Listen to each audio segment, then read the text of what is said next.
طالبانو ولې پروان کې بوشکایي ماینونه نندارې ته وړاندې کړل او افغانانو پرې ګڼ غبرګونونه راوپارول. دوستانو که تاسو هم غواړئ چې پوه شئ نو راځئ پوره حل سره ویډیو کې ترلاسه کړئ او که چیرې مو زموږ یوټیوب چینل نوی سابسکرایب کړه نو په دغه سره افغان نیوز یوټیوب چینل سابسکرایب کړئ. په پروان ولایت کې د سوداګریزو او کرنیزو محصولاتو په یو نندارتون کې د طالبانو په لاس د جوړو شویو بوشکایي ماینونو نندارې ته ایښودل د خلکو له غبرګونونو او نیوکو سره مخ شوي دي. په پروان ولایت کې د طالبانو د حکومت سیمه ایزو چارواکو د کرنیزو لو سوداګریزو محصولاتو په یو نندارتون کې له چاودیدونکو توکو ډکې هغه بوشکې نندارې ته وړاندې کړي چې د پخواني جمهوریت له امنیتي ځواکونو سره یې په 20 کلنه جګړه کې کارولي. یو شمیر سوداګر وایي د سوداګریزو او کرنیزو محصولاتو نندارتونونه د ماینونو او چاودیدونکو توکو د نندارې لپاره مناسب ځای نه دی.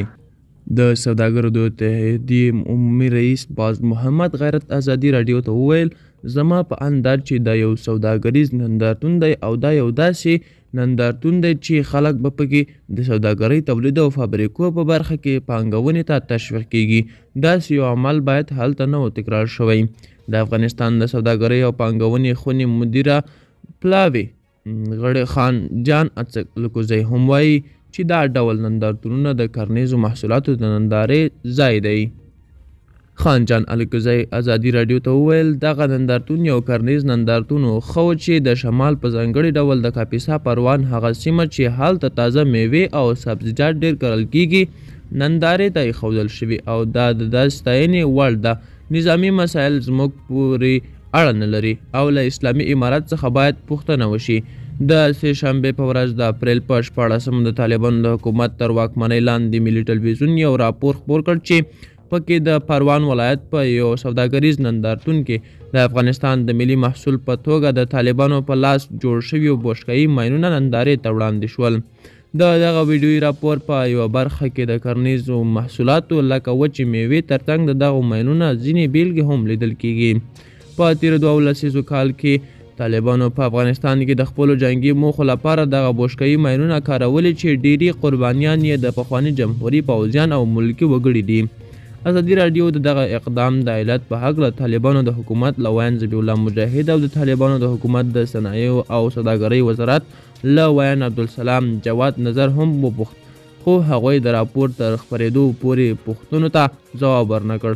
په هغه لوحه یا بنر کې چې د طالبانو تر کنټرول لاندې د ملي تلویزیون په دغه ویډیویي راپور کې لیدل کیږي لیکل شوي د زیړې بوشکې بیه 50 افغانۍ ده خو تخریب یې 10 میلیونه ډالر دی. دا جمله ظاهرا د طالبانو هغې ادعا ته اشاره ده چې امریکا او متحدینو یې د طالبانو له لورې په افغانستان کې ماتې خوړلې ده. په داسې حال کې چې امریکایي ځواکونه او متحدین یې د دوحې د هوکړې پر بنسټ له افغانستانه ووتل. د پخواني جمهوري نظام د کمانډو د ځواکونو یو قمندان په دې شرط چې نوم یې په راپور کې خپور نشي وایي چې د طالبانو له بیا واک ته رسېدو مخکې دغې ډلې په ژیړې ولسوالۍ په خپل لاس په جوړ شویو ماینونو د نوموړي یو شمېر همکاران وژلي او ټپیان کړي دي.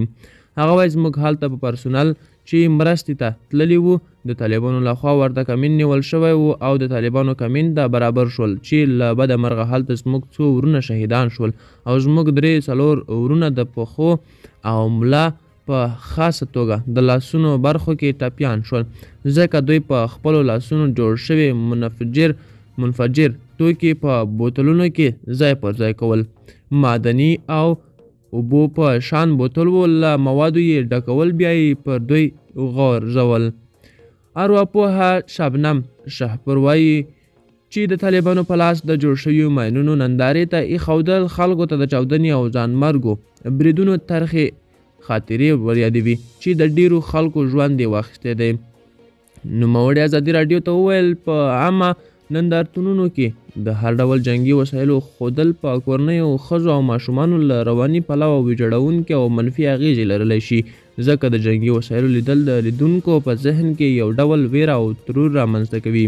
طالبانو تر دې مخکې د افغانستان د علومو اکاډمۍ د انتګرافي په موزیم کې له چاودیدونکو توکو ډکې ژیړې بوشکې نندارې ته وړاندې کړې وې.